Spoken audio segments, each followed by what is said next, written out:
दोस्तों अभी जो हमारे प्रधानमंत्री जी ने काफ़ी सारे अनाउंसमेंट किए हैं उससे रिलेटेड ये हमारा दूसरा वीडियो है। पहला वीडियो जो कि ऊपर आई बटन में है उसमें हमने समरी फॉर्म में बात करी थी, आपके लिए एक बेसिक जानकारी देने की बात करी थी कि क्या-क्या उन्होंने उसमें डिस्कस किया है। इस वीडियो में अपन डिटेल में बात करने वाले हैं।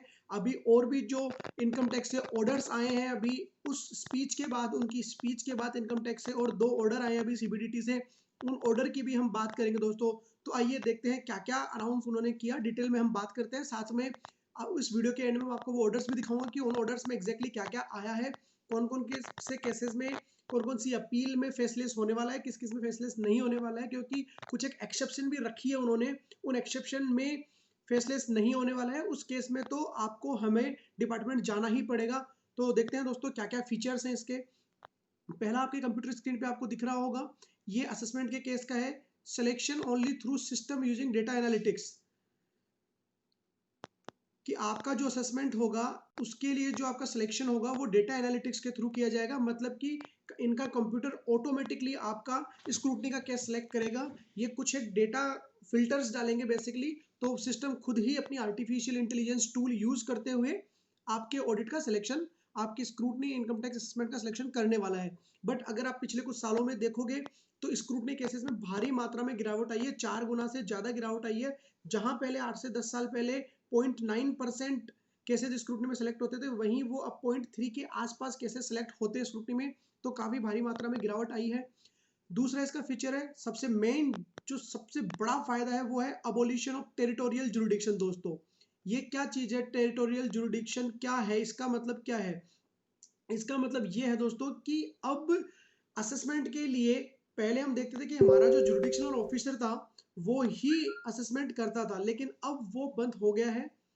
अब कोई और भी ऑफिसर आपका असेसमेंट कर सकता है। जी हाँ, आप मान लो कि आप एसएससी हो चेन्नई के, जयपुर के आप एसएससी हो या किसी और सिटी के एसएससी हो। जरूरी नहीं कि आप जिस सिटी के एसएससी हो, आपका जो वार्ड हो वो ही वार्ड का असेसिंग ऑफिसर आपका असेसमेंट कर रहा हो। आप हो सकता है जयपुर के हो, बट पता चले कि आपका जो असेसमेंट हो रहा है वो दिल्ली का ऑफिसर कर रहा है। दोस्तों यही नहीं बात खत्म होती, अभी आगे और है। असेसमेंट तो दिल्ली का ऑफिसर कर रहा है, बट आप जब देखोगे कि फाइनल करेगा जो असेसमेंट ऑर्डर, वो तो किसी और ही सिटी का करेगा। आप आगे मैं आपको दिखाता हूँ और क्या चेंजेस हैं। आगे फिर है automated random allocation of cases, वही आर्टिफिशियल इंटेलिजेंस टूल की बात कर रहा है कि कंप्यूटर ऑटोमेटिकली रैंडम अलोकेट करेगा इनके केसेस। उसके बाद central issue of notices with document identification number, मतलब जितने भी डॉक्यूमेंट इश्यू होंगे उन पे डिन नंबर आएंगे, डॉक्यूमेंट आइडेंटिफिकेशन नंबर। अगर डिन नंबर नहीं है तो वो डॉक्यूमेंट इनवैलिड, आप उसको फाड़ के फेंक सकते हो दोस्तों। उसके बाद जो और इम्पोर्टेंट चीज है वो है no physical interference, no need to visit income tax office. जो हम फेसलेस की बात कर रहे हैं, ई असेसमेंट की बात कर रहे हैं, उसका मतलब ही यही है कि आपको हमें ना तो आपका जो ऑथोराइज रिप्रेजेंटेटिव है उनको डिपार्टमेंट जाने की जरूरत है, ना आप व्यापारी को, या फिर जिस भी टैक्स पेयर का केस स्क्रूटनी में आया है, चाहे वो सैलरीड पर्सन हो, नॉन सैलरीड पर्सन हो, किसी भी तरीके का पर्सन हो जिसका सैलरी और जिसके स्क्रूटनी में केस आया है, उसको डिपार्टमेंट विजिट करने की जरूरत नहीं है। फिजिकल इंटरवेंशन इन्होंने एकदम खत्म कर दिया है। अभी जो मैं बात कर रहा था कि दिल्ली का असेसिंग ऑफिसर कर रहा होगा आपका असेसमेंट, लेकिन ऑर्डर फाइनल कोई और ही करेगा, तो वो बात यहाँ पे आ गई है दोस्तों। तो ये चीज आप देख सकते हो कि team based assessment and team based review, draft assessment order in one city, review in another city and finalisation in third city. तो इसका टोटल मतलब यही है दोस्तों कि टीमें बनेगी, बेसिकली 3 टीम बन गई। एक टीम असेसमेंट करेगी, दूसरी टीम, एक टीम हो सकता है जयपुर, एक टीम हो सकता है दिल्ली की हो, दूसरी टीम उस असेसमेंट का जो ड्राफ्ट ऑर्डर होगा उसको रिव्यू करेगी। लेट सपोज वो टीम है मुंबई की, और तीसरी टीम मान लो वो हो गई कोलकाता की, वो टीम उस असेसमेंट ऑर्डर को फाइनलाइज करेगी दोस्तों।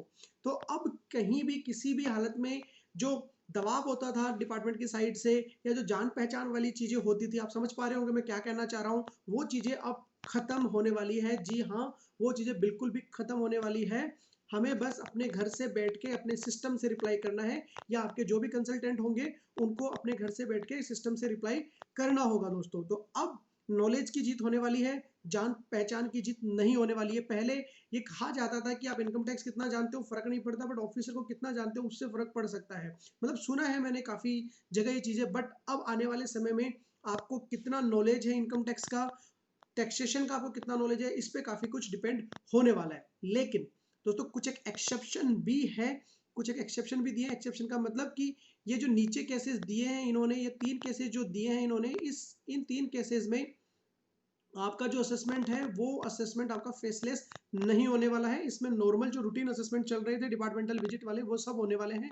क्या क्या है वो? Serious fraud, major tax evasion, sensitive and search matter, अगर ऐसा कुछ केस है, इंटरनेशनल टैक्सेशन से रिलेटेड अगर आपका असेसमेंट है, ब्लैक मनी एक्ट और बेनामी प्रॉपर्टी के अंडर अगर आपका कुछ इशू इन्वॉल्व है, उस केस में डिपार्टमेंटल विजिट होगी। उस केस में जरूरी नहीं कि ये असेसमेंट ही आपका होने वाला है। दोस्तों इस वीडियो के एंड तक बने रहना, क्योंकि इस वीडियो के एंड में मैं आपको नोटिस दिखाने वाला हूँ। उन नोटिस में और भी बढ़िया और भी अच्छी बातें और भी इंपॉर्टेंट बातें हम करने वाले हैं। अब चलते हैं दोस्तों हम अपील केस पे, कि अपील के केस में क्या होने वाला है दोस्तों। तो ये देखिए आप दोस्तों, अपील हमने पहले देखा फेसलेस असेसमेंट, दूसरा हम अब देखेंगे फेसलेस अपील, फिर देखेंगे हम टैक्स पेयर चार्टर। तो फेसलेस असेसमेंट में हमने देखा कि कोई भी असेसमेंट हो other than the exception, exception के अलावा सारे के सारे आपके ई असेसमेंट होंगे। अगर एक्सेप्शन के अलावा कोई भी असेसिंग ऑफिसर आपका ई असेसमेंट नहीं करता है तो वो इनवैलिड होने वाला है। जी हाँ दोस्तों, वो इनवैलिड होने वाला है। अगला जो इंपॉर्टेंट इसमें मेजर आया है वो मेजर ये आया है दोस्तों कि अब जो सर्वे एक्शन होगी आपकी, जो भी सर्वे एक्शन होने वाली है, वो सर्वे एक्शन चीफ कमिश्नर की अप्रूवल के बाद या तो इन्वेस्टिगेशन विंग करेगी या फिर टीडीएस विंग करने वाली है दोस्तों। आगे चलते हैं हम स्टडी में, इस स्टडी में दोस्तों आगे चलते हैं। अब बात आती है टैक्स पेयर चार्टर की। हालांकि टैक्स पेयर चार्टर में आई बटन में ऑलरेडी डिस्कस कर चुका हूं। इसमें आपकी ड्यूटीज, एक टैक्स पेयर की ड्यूटीज और ड्यूटीज, रेस्पॉन्सिबिलिटी और कुछ एक बेनिफिट्स उनके लिए दिए गए हैं। क्या क्या वो बेनिफिट्स है कि आपको पहले ही हमने ईमानदार मान लिया है, जब तक कोई उनके पास डाउट करने का रीजन नहीं है तब तक आप ईमानदार हो। आपकी जो डेटा है वो बहुत ज़्यादा कॉन्फिडेंशियल रखा जाएगा। अब किसी और कानून के तहत अगर रिक्वायर्ड है तो ही किसी दूसरे डिपार्टमेंट को दिया जाएगा, अदरवाइज नहीं दिया जाएगा। तो ये काफ़ी, और दूसरी कंप्लायंस कॉस्ट भी आपके लिए बहुत कम होने वाली है। बट इतने सारे जब आपको बेनिफिट मिल रहे हैं तो आपकी कुछ एक रेस्पॉन्सिबिलिटी भी इन्होंने डिसाइड करी है दोस्तों।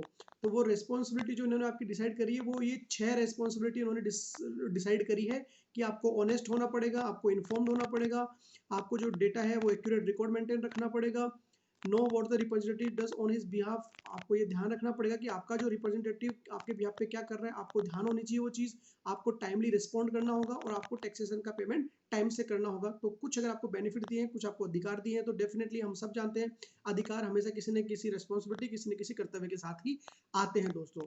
तो अब तक हमने देखा समझा, उसका संक्षेप में यही है कि आपके जो इनकम टैक्स के असेसमेंट होने वाले हैं अब वो फेसलेस होने वाले हैं।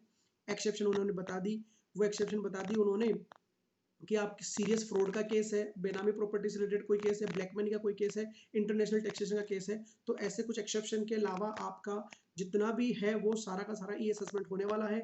आपका डाउट होगा कि किस तारीख से ये होने वाला है, अपील किस तारीख से ये ई अपील होने वाली है, वो भी हम डिस्कस करेंगे। इसके साथ में आपको टैक्स चार्टर दिया, हालांकि टैक्स चार्टर में अलग से ऐसा कुछ दिया नहीं है ना, कोई सिस्टम दे दिया हो जहां आप इनकम टैक्स रिटर्न फाइल करोगे डोल। एक टैक्स चार्टर से मतलब आपकी ड्यूटीज और आपके जो राइट्स हैं, आपको जो बेनिफिट्स हैं वो बताए गए हैं दोस्तों। अब मैं बात करता हूँ जिन ऑर्डर्स की मैं शुरू से बात करते आ रहा हूँ कि क्या क्या वो ऑर्डर आए हैं दोस्तों। तो आइए देखते हैं वो क्या ऑर्डर है। सबसे पहले आप देख सकते हो आपकी कंप्यूटर स्क्रीन पे आपको दिख रहा होगा एक्सपोर्ट ऑर्डर अंडर सेक्शन 119। ये ऑर्डर क्या बोलता है, 13 अगस्त का है, आज ही का ये ऑर्डर है। इस ऑर्डर ने साफ साफ ये बोल दिया कि अब आपका जो भी असेसमेंट होगा वो फेसलेस होने वाला है। ये जो नीचे 2 केसेस दे दिए इन्होंने, इंटरनेशनल टैक्सेस के, सेंट्रल चार्जेस के, इनके अलावा आपके फेसलेस होने वाला है। मेन इंपॉर्टेंट जो बात बोली पैरा नंबर 3 में बोली, पैरा नंबर 3 में इन्होंने ये बोल रहे हैं कि अगर आपका असेसमेंट ई असेसमेंट नहीं हो रहा है तो वो नॉन ईस्ट कहलाएगा। ये आप देख सकते हो, ट्रीटेड एज नॉन ईस्ट। इसका मतलब ये होता है कि वो आपका असेसमेंट हुआ ही नहीं है, वो इनवैलिड है, वो परफॉर्मेंस ही कंप्लीट नहीं हुई है। तो दोस्तों अगर ई असेसमेंट हो रहा है तो वो वैलिड है, अदरवाइज अगर ई असेसमेंट नहीं हो रहा आपका 13 अगस्त और उसके बाद, तो वो नॉन ईस्ट माना जाएगा। तो इससे हमें बहुत फायदा होने वाला है। अब बात आती है कि किस तारीख से आने वाला है। यहाँ पे इन्होंने पैरा 4 में साफ साफ लिख दिया, order shall come into force with effect from 30th day. आप देख सकते हैं यहाँ पे आपको सामने तारीख लिख दी 30th डे ऑफ अगस्त 2020। जी हाँ, आज से ही आपके असेसमेंट अब ई असेसमेंट होने वाले हैं दोस्तों। ये था पहला ऑर्डर। अब देखते हैं हम दूसरा ऑर्डर क्या है, वो ऑर्डर क्या बोलता है दोस्तों। ये दूसरा ऑर्डर है, वो भी 13 अगस्त से ही एप्लीकेबल, आप यहाँ पे देख सकते हैं, वो भी 13 अगस्त से ही एप्लीकेबल है। ये ऑर्डर क्या बोलता है आइए देखते हैं। ये ऑर्डर भी इन्होंने सेक्शन 119 में ही लेके आए हैं। With the launch of the faceless assessment scheme 2019 Department is moving towards minimum interface with the taxpayer, aiming at significant improvement in delivery of services and greater transparency in the working of the department. The survey action, पहले तो उन्होंने बोला कि भैया अब human intervention नहीं हो रहा है, तो एफिशिएंसी इंक्रीज हो रही है, टाइमली काम हो रहा है.